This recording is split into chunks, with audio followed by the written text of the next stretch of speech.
నమస్తే, welcome to citizens pulse. నేను మీ రాజేష్. ప్రస్తుతం తెలంగాణ వ్యాప్తంగా సీఎం రేవంత్ రెడ్డి చేసినటువంటి వ్యాఖ్యల కలకలం కొనసాగుతుంది. ఆయన పెద్ద ఎత్తున జాతి నీతి అంటూ కూడా మాజీ సీఎం ప్రతిపక్ష నాయకులు కేసీఆర్ గారిని ఉద్దేశించి మాట్లాడినటువంటి వ్యాఖ్యల పట్ల పెద్ద ఎత్తున ఇవాళ తెలంగాణ సమాజం అంతా కూడా భగ్గుమంటున్నటువంటి పరిస్థితి. మరోవైపు ఉద్యమకారులందరూ కూడా ఇవాళ సీఎం కేసీఆర్ గారి యొక్క ఉద్యమ స్ఫూర్తి, అట్లాగే తెలంగాణ సాధించినటువంటి ఘనత గురించి చెప్తున్నటువంటి నేపథ్యంలో మరి మున్సిపల్ ఎన్నికల కోసం సీఎం రేవంత్ రెడ్డి ఇంత దిగజారుడు వ్యాఖ్యలు అవసరమా అంటూ కూడా ఎంటైర్ తెలంగాణ నుంచి ఇవాళ రివోల్ట్ వస్తున్నటువంటి నేపథ్యం. అసలు రేవంత్ రెడ్డి వ్యాఖ్యలను ఏ విధంగా చూడాలి, ఎందుకు మున్సిపల్ ఎన్నికల్లో ఓట్ల కోసం అంత దిగజారుడు రాజకీయాలు చేయాల్సినటువంటి పరిస్థితి సీఎం రేవంత్ రెడ్డికి, కాంగ్రెస్ పార్టీకి ఎందుకు వచ్చింది? మాట్లాడదాం. మనతో పాటు సీనియర్ విశ్లేషకులు నర్రా విజయ్ కుమార్ గారు మనతో పాటు జాయిన్ అవుతున్నారు. ఆయన గతంలో తెలంగాణ ఉద్యమ సమయం నుంచి కూడా జర్నలిస్ట్గా ప్రత్యక్షంగా ఉద్యమాన్ని చూసినటువంటి పరిస్థితి కూడా ఉంది. సో ఈ నేపథ్యంలో ఉద్యమంలో ఎవరి పాత్ర ఏంది అనేది స్వయంగా ఆయన జర్నలిస్ట్గా ఉన్నప్పటి నుంచి కూడా చూశారు. సో ఈ నేపథ్యంలో విజయ్ గారితో మనం మాట్లాడే ప్రయత్నం చేద్దాం. విజయ్ గారు నమస్తే. నమస్కారం. ఏంటి సార్, మీరు తెలంగాణ ఉద్యమాన్ని చూశారు, కేసీఆర్ గారి యొక్క ఉద్యమ స్ఫూర్తిని చూశారు. ఆయన మొదట్లో ఒక వ్యక్తిగా స్టార్ట్ చేసినటువంటి ఉద్యమం ఉవ్వెత్తు నెగిసిపడింది. మరోవైపు తెలంగాణ సపరేట్ స్టేట్ కూడా సాధించి పెట్టింది 2014లో. సో ఆ ఉద్యమాన్ని చూసిన తర్వాత ఇవాళ 10 ఏళ్ల పాటు ఆయన పార్టీలో ఉండి, అట్లాగే పార్టీని దిగ్విజయంగా నడిపించి, ప్రభుత్వాన్ని నడిపించి 10 ఏళ్ల పాటు సీఎంగా చేసినటువంటి కేసీఆర్ గారిని పట్టుకొని అంత మాటలు అంటాన్ని మీరు ఎట్లా చూస్తూ ఉన్నారు? అంటే ఇప్పుడు ఉన్నటువంటి ముఖ్యమంత్రి ఉద్యమంకి సంబంధం లేదు. ఉద్యమంలో ఎప్పుడు చూసినా ఉద్యమానికి వ్యతిరేకంగా, ఉద్యమానికి ద్రోహంగా ఆ పార్టీ, అప్పుడు ఆయన ఉన్నటువంటి పార్టీ తెలుగుదేశం పార్టీ పక్కా వ్యతిరేకి. లాస్ట్‌కు లెటర్ ఇచ్చినా వ్యతిరేకంగానే వెనకంగా కుట్రలు చేసినటువంటి పార్టీలో చివరి వరకు ఉన్నటువంటి వ్యక్తి. చివరి వరకు ఉన్నాడు.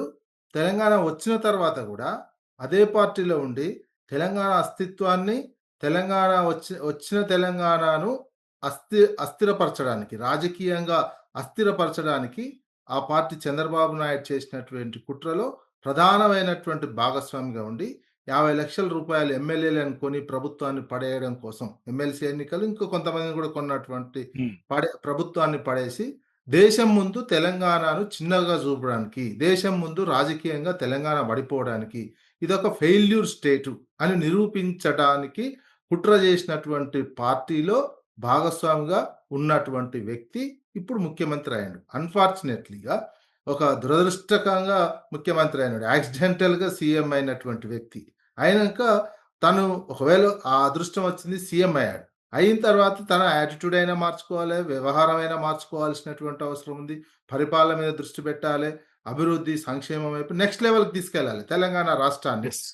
ఉన్నాడు.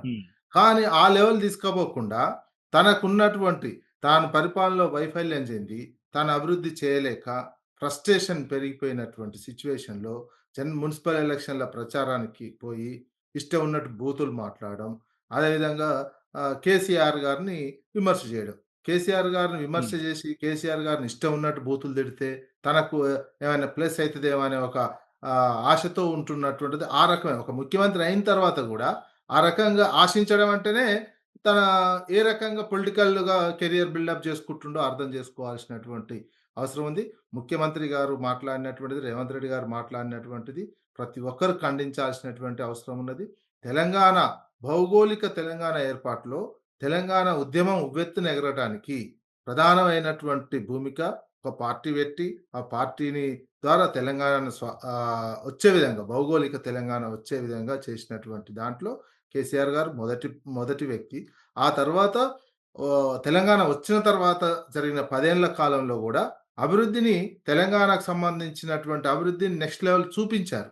ఏదైతే ఎందుకంటే ఆర్థిక సర్వే ఇటీవల 2023 వరకు ఇచ్చినటువంటి ఆర్థిక సర్వే కూడా అదే చెప్పింది. 2014 ముందు ఉన్నటువంటి ప్రొడక్షన్ ఏంది, 2023 వరకు ఏ రకమైనటువంటి ప్రొడక్షన్ వచ్చింది అనే విషయాన్ని కూడా ఆర్థిక సర్వే చెప్పింది. ప్రొడక్షనే కాకుండా సాగు యోగ్యమైన భూమిని ఏ రకంగా తయారు చేసిర్రు అనే విషయాన్ని కూడా చాలా క్లియర్‌గా చెప్పారు.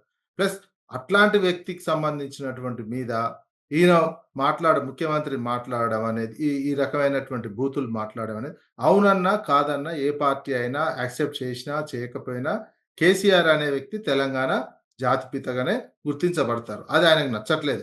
ఈయన కూడా గతంలో 1-2 టీవీ ఛానల్లో ఇప్పుడు ముఖ్యమంత్రిగా ఉన్నటువంటి రేవంత్ రెడ్డి గారు కూడా కేసీఆర్ గురించి పొగిడినటువంటి సందర్భాలున్నాయి. యెస్. అదే చెప్పబోతున్నాను. గతంలో తెలంగాణ సాధనలో కేసీఆర్ గారి వల్లే తెలంగాణ వచ్చినటువంటి మాటలను కూడా ఆయనే ఒప్పుకున్నటువంటి చరిత్ర గదా!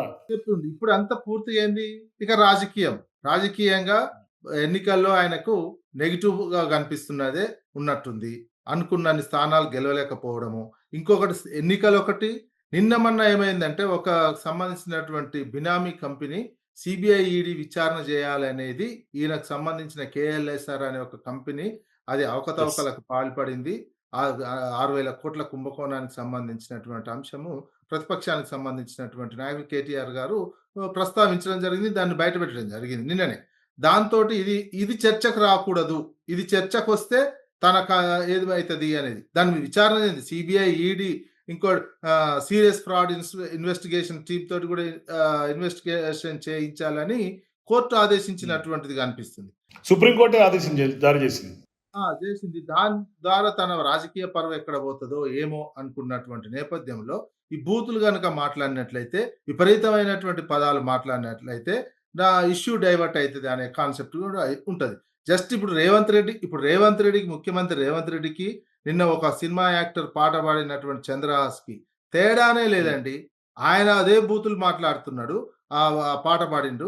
ఆయన మీద కేసు పెట్టినటువంటిది ముఖ్యమంత్రి గారు కూడా నిన్న కొన్ని బూతులు, అంతకుముందు కూడా ఇష్టం ఉన్నటువంటి ముడ్డి మీద దన్నాలే, ఇయన్నీ అటువంటి మాటలు కూడా మాట్లాడాడు. చంద్రహాస కూడా అదే మాట్లాడుతున్నటువంటిది. ఆయన మీద కేసులు కానీ పెట్టి కాదు. ఇక్కడ బూతులు ఆయన మాట్లాడినటువంటి పరుష పదజాలం, రేవంత్ గారి వ్యాఖ్యలు చూస్తే ఆయన ఒక కులం మీద కక్ష కట్టినట్టుగా కనిపిస్తోంది. అది మీకేమనిపిస్తుంది?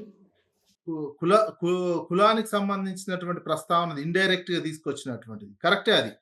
ఉద్దేశపూర్వకంగా ఒక సామాజిక వర్గాన్ని తీసుకొచ్చి, సామాజిక వర్గాన్ని టార్గెట్ చేసే విధంగా మాట్లాడడం ముఖ్యమంత్రి స్థాయికి తగదు. ఎందుకంటే తను ఈ కుల రాజకీయం చేయాలనుకుంటున్నాడు. కుల రాజకీయం హ్మ్. చేసినట్లయితే తను ఏల ఎందుకంటే ఇదంతా చంద్రబాబు స్కూల్. చంద్రబాబు స్కూల్ నుంచి వచ్చినటువంటి సందర్భం college. Chandrababu college. School RSS ఈయన చేసింది ఆయన చెప్పుకున్నటువంటిది. అక్కడి నుంచి వచ్చినటువంటి నేపథ్యంలో, ఆ సందర్భంలో ఏ సందర్భంలో ఒకసారి కులాన్ని వాడతారు, ఓసారి మతాన్ని వాడతారు. రకరకాల సమాజాన్ని చీల్చేటువంటి ప్రయత్నం చేస్తున్నారు.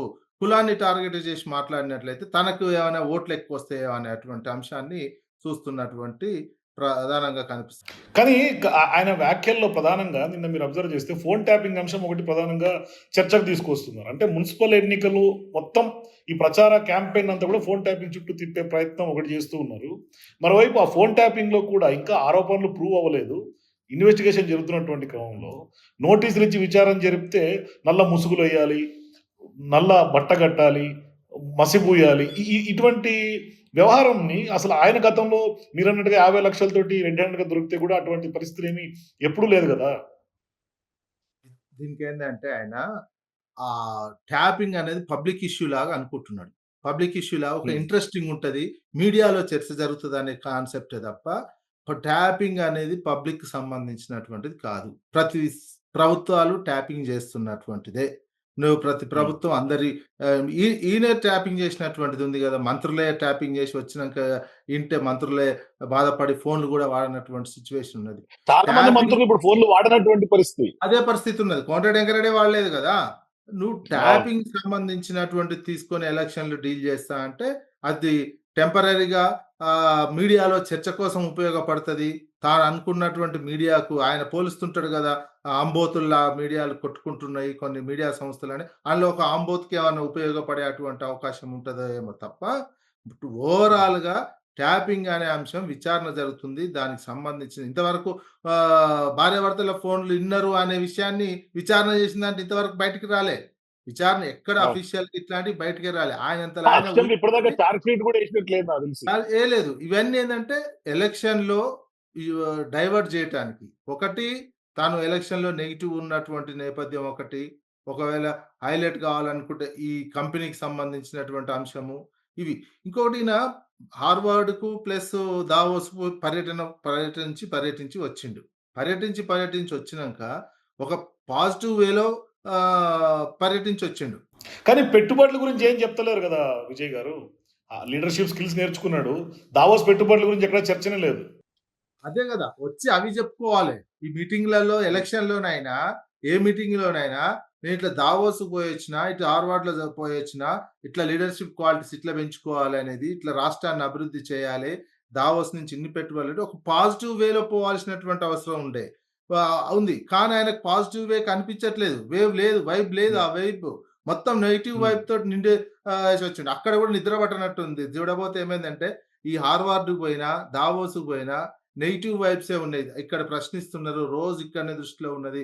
ఇక్కడ సింగరేణికి సంబంధించినటువంటి అంశాలే కావచ్చు, పార్టీలో ఏమైతుందనేది కావచ్చు, నేను అనుకున్న హామీలు ఇవ్వలేకపోయినటువంటి అంశాలు, ఇవన్నీ తన మైండ్‌లో మెలిసి ఆ హార్వర్డ్ కోర్స్ కూడా సరిగ్గా పూర్తి చేయనట్టున్నది. దావోస్‌ది సరిగ్గా హ్మ్. పూర్తి చేయ స స సగంలోనే కోర్స్ సర్టిఫికేట్ తీసుకొనొచ్చిండు కదా! హార్వర్డ్ నుంచి, కెనడీ స్కూల్ నుంచి. వ్యక్తిగతంగా ఎంజాయ్ చేద్దామంటే కూడా ఇవన్నీ గుర్తే వచ్చినట్టున్నాయి. ఆ నెగెటివ్ వైబ్ తోటి వచ్చి ఫస్ట్ కర్టెన్ రైజర్ లాగా నిన్న మిర్యాలగూడెంది మేజర్‌గా అయింది గదా!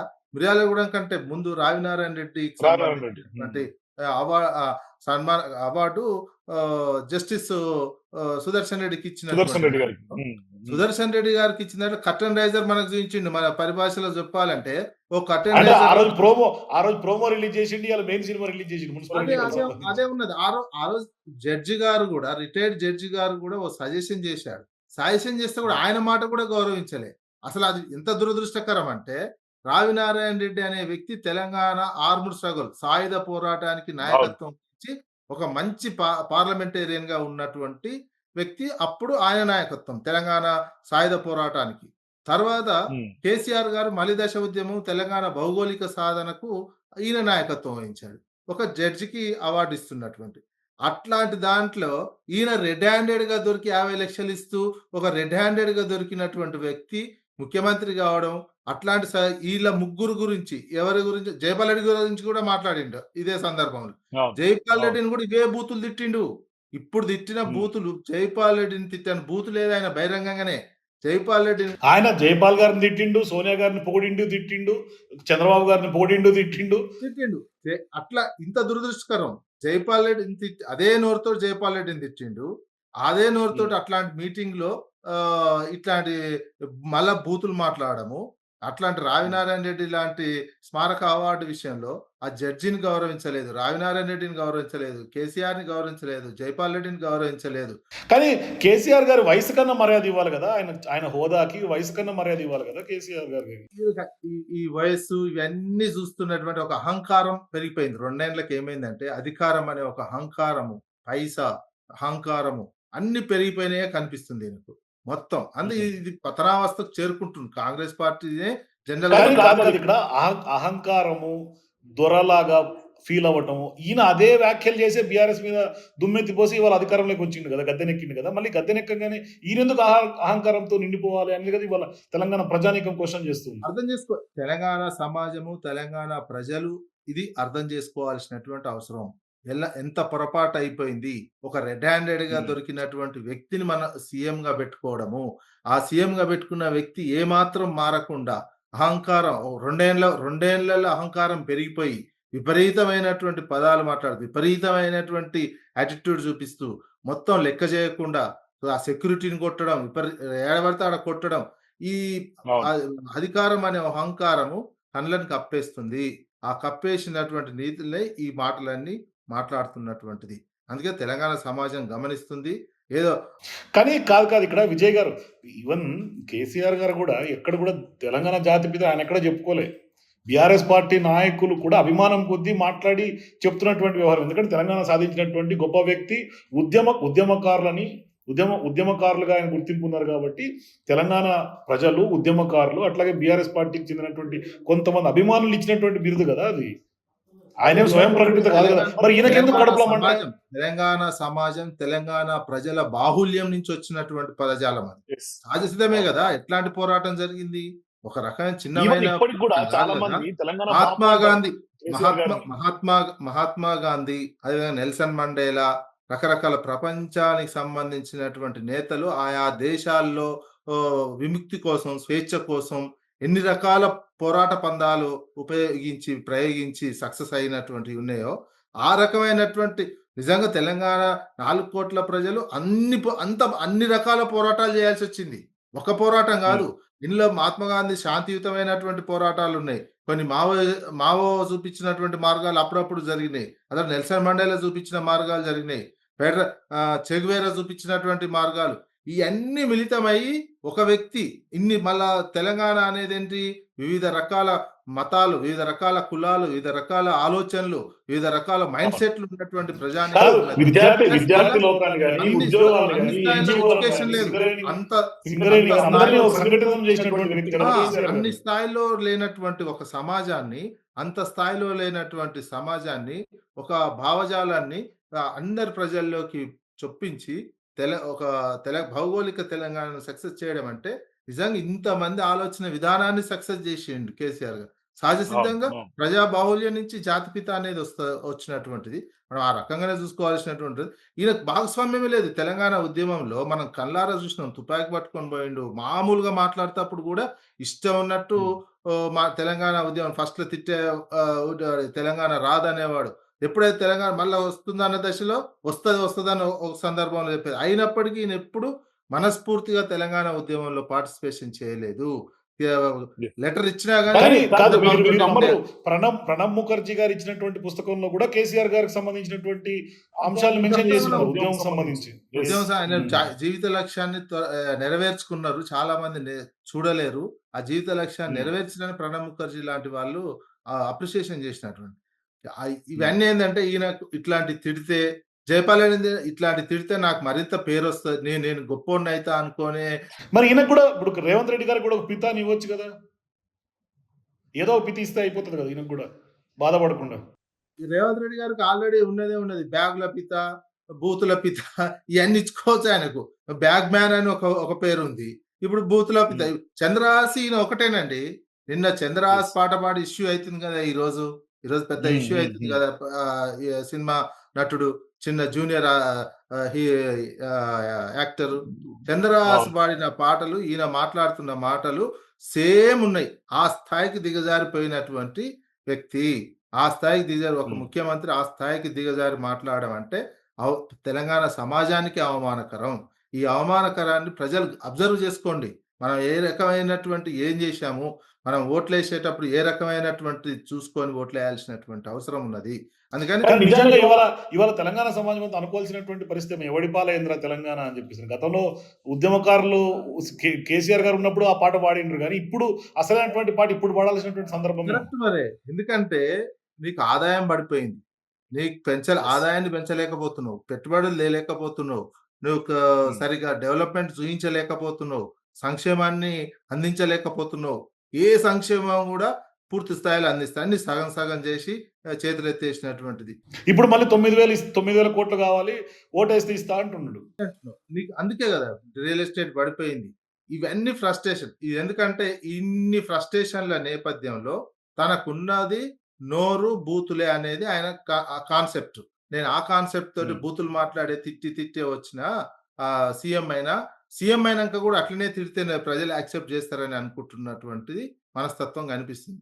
యాక్సెప్ట్ చేయరు. విపరీతమైనటువంటి వ్యతిరేకత వస్తది. ఒక అధికార అహంకారం పెరిగిందనుకునేటట్టే మాట్లాడుతున్నారు తప్ప, తెలంగాణ సమాజం గౌరవించే విధంగా, తెలంగాణ ప్రజల మనసు గెలిచే విధంగా మీ మాటలు లేవు.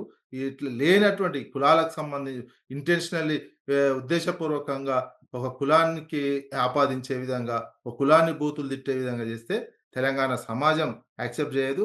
కంపల్సరీగా సమయం కోసం చూస్తది తెలంగాణ సమాజం. అందుకోసం మీరు ఏమాత్రం అహంకారం ప్రదర్శించకండి. ఈ ప్రదర్శించకుండా ఒక ప్రజల చేత ఒక ముఖ్యమంత్రిగా కాంగ్రెస్ పార్టీ ఇచ్చినటువంటి బాధ్యతను నెరవేరుస్తున్నటువంటి వ్యక్తిగా ప్రవర్తించి, ప్రజలకు ఎక్కువగా సేవ చేసే విధంగా, వాళ్ళకి ఎక్కువ ఫలాలు మీరిచ్చినటువంటి హామీలను అందించే విధంగా కృషి చేయండి తప్ప, ఊకే బూతులే మాట్లాడితే నాకు రాజ్యం వస్తది రాజ్యం నిలబడతది అనుకుంటే, అది అధికారం ఉన్నది కాబట్టి ఇప్పుడు నడుస్తది. అనిపిస్తది గూడా. యెస్. అధికారం పోతే ఒక్క యెస్. క్షణం ముఖ్యమంత్రి పదవి పోయిందంటే గాంధీ భవన్‌లో ఉన్న అటెండర్ గూడా దేకడు. కాంగ్రెస్ పార్టీల సంగతి తెలుసు. అందుకని ఉన్నదని మిడిసిపడి ఈయననే దేక్తలేడు కదా! ఇప్పుడు జగిత్యాల విషయంలో జీవన్ రెడ్డి గారి విషయంలో అదే జరుగుతుంది కదా! రేవంత్ రెడ్డి గారే దేక్తలేడు. అంతే గదా! జీవన్ రెడ్డి పరిస్థితి అంటేనే అందుకే ఓ అహంకారం ప్రదర్శించకండి. బూతులతో యెస్. బూతుల సీఎంగా ముద్రేసుకోకండి. ఎందుకేసుకోవడం? ఎక్కడ పోయినా చరిత్రలో ఉంటాయి. ఇన్ని బూతులు మాట్లాడిండు అనేది ఎప్పటికైనా ఈ రికార్డ్ ఉన్నాయి. భవిష్యత్ సో కేసీఆర్ గారు తెలంగాణ తెచ్చిన చరిత్రని చెరపలేరు. రేవంత్ రెడ్డి గారి బూతుల్ని కూడా ఎవరు చెరపలేరేమో. అంతే గదా! ఎట్లా నీకు రికార్డ్ ఉంటాయి. ఎవరైనా బుక్స్ రాసినా అదే రాస్తారు. అదే వస్తది. నువ్వన్నీ పోలుస్తారు గూడా. ఇట్లా చంద్రహాస్ లాంటోనితోటి గూడా పోలుస్తారు. అంత తెలంగాణ పరువు పోతుంది ఇక్కడ. ఇక్కడ ఏమైందంటే బయట జూస్తే తెలంగాణ పరువు పోతున్నది. తెలంగాణ పరువు తీస్తున్నారు. తెలంగాణకు ఇమేజ్ పెంచాల్సినటువంటి వ్యక్తే తెలంగాణ ఇమేజ్‌ని తగ్గిచ్చేది. ఈయన ఇట్లా ఫస్ట్ ఈయనే మాట ముఖ్యమంత్రి ఇట్లా ముడ్డు మీద అనే విషయం మాట్లాడినందుకు ఇయాల చంద్రహాస్ ఆ పాట పాడిండు. ఆదర్శంగా తీసుకుంటున్నట్టుగా అనిపిస్తుందిక. ఇప్పుడు చంద్రహాసుని ఈయన ఒకే స్థాయి ఘాటుని కట్టాల్సినటువంటి పరిస్థితి వచ్చింది. అది గమనించుకోవాల్సి ఉంటుంది. థ్యాంక్ యూ విజయ్ గారు. చూద్దాం ఏం జరగబోతుందో భవిష్యత్తులో తెలంగాణ రాజకీయాలు ఏం జరగబోతాయి. మరి ప్రజలు మున్సిపల్ ఎన్నికల్లో ఎటువంటి తీర్పు ఇస్తారో వెయిట్ చేసి చూద్దాం. థ్యాంక్ యూ సార్ జాయిన్ అయినందుకు. సో ఇది మొత్తం మీద విజయ్ గారు చెప్తుంది. ఎంటైర్ తెలంగాణ పరువు రేవంత్ రెడ్డి గారి భాష, ఆయన తీరు, ఆయన అహంకారంతో ఖచ్చితంగా పరువు పోతుంది దేశ స్థాయిలో అంటూ కూడా చెప్తున్నటువంటి నేపథ్యం. మరి రేవంత్ రెడ్డి గారు ఇకనైనా మారుతారా? మనం మార్పును ఎక్స్పెక్ట్ చేయొచ్చా? మీరు కూడా మీ అభిప్రాయాల కింద నాకు కామెంట్స్లో చెప్పండి. For more videos please watch citizens pulse.